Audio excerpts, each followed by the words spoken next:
Their tent was cut open from the inside, not torn by wind, not ripped by animals, deliberately slashed from within, as if 9 experienced mountaineers suddenly needed to escape into -30-degree darkness, with no shoes, no coats, and absolutely no explanation that has ever satisfied anyone. That detail alone has haunted investigators, historians, and governments for over 60 years. And here's what makes it worse. The Soviet Union tried to bury this story for decades. The files were sealed, the families were silenced, and one of the victims was found missing her tongue.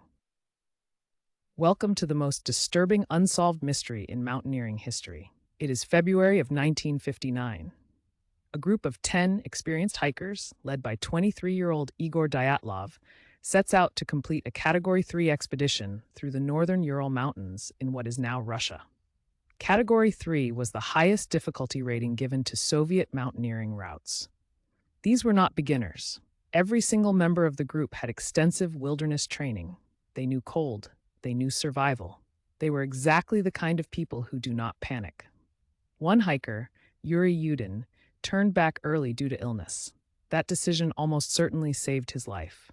The remaining 9 pressed forward toward their target peak, Odortin Mountain. They never reached it. Search parties found the abandoned and damaged tent on February 26th. What they discovered inside and around it would become the foundation of decades of speculation, investigation, and genuine fear. The tent had been set up on the slope of a mountain called Kholat Syakhl, which translates from the indigenous Mansi language as Dead Mountain. The group had made camp here on the evening of February 1st. By morning, they were gone. The tent was partially buried under snow, but crucially, it was still standing. Their belongings were inside. Their food was inside. Their shoes, their warm clothing, their equipment. Everything they needed to survive a Soviet winter night had been left behind. And the tent had been cut open from the inside, suggesting a frantic exit, an escape from something inside, or a desperate need to get out immediately without using the door. The 9 bodies were found in stages over the following weeks and months. The first 5 were discovered within 1,200 meters of the tent. 2 of them were positioned near the remnants of a small fire near a large cedar tree. Their hands and fingers were burned, as if they had been clutching the flames desperately. The branches of the cedar tree had been broken high up, suggesting someone had climbed it, possibly to look for something or someone in the darkness. If you are finding this history as disturbing as we do, now is the perfect time to hit that like button and subscribe so you never miss a story this important. We cover the hidden corners of history that most channels never touch. The final 4 bodies were not found until May, buried under 4 meters of snow in a ravine some 75 meters from the cedar tree. And this is where the case transforms from tragic to truly inexplicable. These 4 showed injuries that the medical examiner described as comparable to a car crash: major chest fractures, crushed ribs, severe skull trauma. But here is the critical detail. There were no external wounds, no cuts, no bruises on the skin. The damage was entirely internal, as if they had been subjected to an enormous pressure or concussive force that left no visible marks on the outside of their bodies. And then there was Lyudmila Dubinina. She was 20 years old. She was found missing her tongue, her eyes, part of her lips, and facial tissue. The official explanation pointed to natural decomposition, accelerated by water exposure in the ravine. Many forensic experts have disputed this. The absence of the tongue in particular has never been fully explained to the satisfaction of independent investigators. Several hikers were also found wearing clothing that tested positive for elevated radiation levels when the bodies were re-examined years later. This detail was not widely known until Soviet files began to be declassified in the 1990s. So what actually happened? Theories have ranged across the entire spectrum of possibility.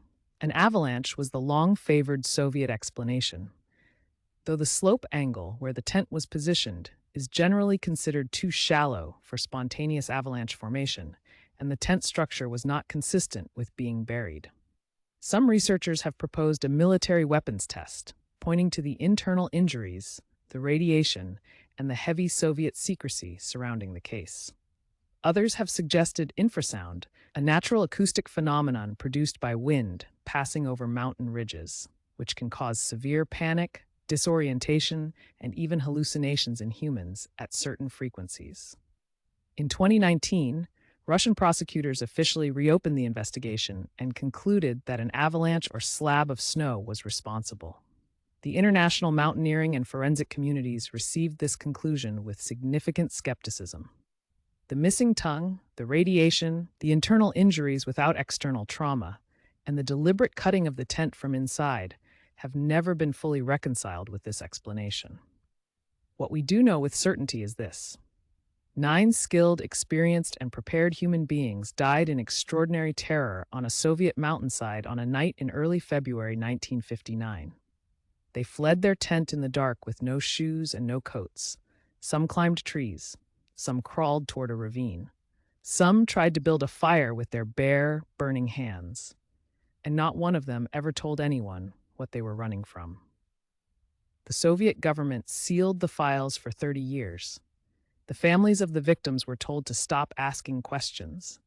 The investigator who first worked the scene reportedly said in his later years that he had seen the files that were never made public, and that what was in them he would take to his grave. Some secrets survive because no one looks. This one survives because everyone has looked, and still no one has found the answer. If this story stayed with you, subscribe to this channel right now. We bring you history's deepest mysteries, its buried truths, and the stories that governments never wanted you to hear. Leave a comment below with your theory about what happened on Dead Mountain. We read every single one.